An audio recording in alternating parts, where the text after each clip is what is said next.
Chapter 3: The lucrative business of war. When World War II broke out, sugar was rationed to conserve resources.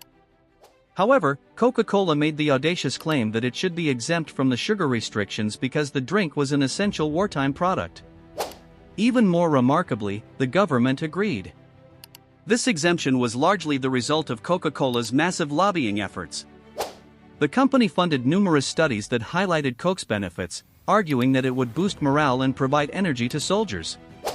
Eventually, the US government appointed a Coca-Cola executive to the rationing board, who, unsurprisingly, granted Coca-Cola its exemption. While every other company had to reduce sugar in their products, Coca-Cola faced no such limitations. But that wasn't all. Coca-Cola's president at the time, Robert Woodruff, made a public promise that every soldier in uniform would get a bottle of Coca-Cola for just 5 cents, no matter where they were or what it cost the company. This move, while costing Coca-Cola money on each bottle sold, turned out to be a brilliant marketing decision. First, it created a deep connection between Coca-Cola and the war effort, earning huge public support and goodwill. In the eyes of millions of Americans, Coca-Cola became synonymous with patriotism. The company capitalized on this sentiment by running wartime ads featuring soldiers holding bottles of Coke. Behind the scenes, Coca-Cola made a deal with the US government to fund the establishment of Coca-Cola bottling plants overseas, arguing that it would spread American influence and boost soldier morale. What it really did was help Coca-Cola expand internationally, with the government covering a significant portion of the costs. Coca-Cola's wartime expansion efforts were nothing short of massive. The company set up bottling plants in several countries, funded largely by the government.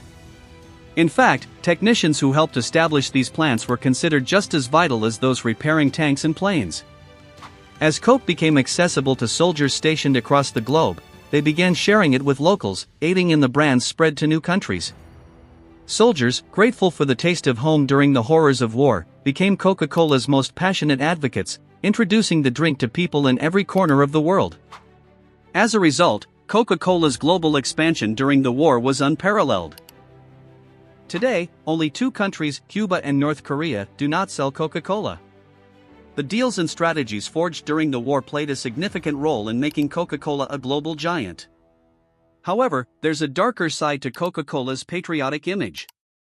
While the company was promoting support for US troops in America, it was also supplying Coca-Cola to Nazi Germany. Coca-Cola was eager to avoid being associated with anything American in Germany and even featured the Coke logo at Hitler Youth rallies and on Nazi propaganda pamphlets. The company essentially played both sides, as Germany was an important market for their products. As the war intensified, trade restrictions were imposed that cut off many goods, including Coca-Cola syrup, to Germany. In response, Max Keith, the head of Coca-Cola's bottling operations in Germany, came up with a solution. He worked with local chemists to create a new drink similar to Coca-Cola, but made from leftover scraps, like apple fiber, since the syrup could no longer be imported. This new beverage was called Fanta, and it quickly became a hit in Nazi Germany. Some sources suggest that forced labor from concentration camps was used in the production of Fanta, although this remains unconfirmed. What is certain is that at the end of the war, the profits from Fanta went directly back to Coca-Cola's headquarters in the US. Keith was rewarded with a promotion within the company, and by the 1950s, Coca-Cola was selling Fanta in many countries around the world. As with many chapters in Coca-Cola's history, the company later tried to distance itself from the full story of its wartime dealings, particularly regarding Fanta. Yet, these events played a crucial role in the brand's expansion and its global reach. Lingota Special Deal. Coca-Cola's rapid global expansion wouldn't have been possible without a team of polyglots, experts in speaking multiple languages. This brings us to our video sponsor, Lingota, Europe's largest online language school, offering courses in English, French, German, and Spanish. Whether you want to travel the world and converse with locals or conduct business in another country, learning a language is both a useful and exciting skill. With Lingota, you won't waste time commuting to class. They offer online lessons that fit your schedule, allowing you to learn from certified, native-level teachers at your convenience. One standout feature of Lingota is their Sprint Challenge, a 2-month intensive language course. If you attend all your lessons, you can earn up to 100% cashback. It's the perfect way to stay motivated and committed to mastering a language. Sign up through the link in the description below and enjoy a €20 or $20 discount on your deposit. Now, let's get back to the story.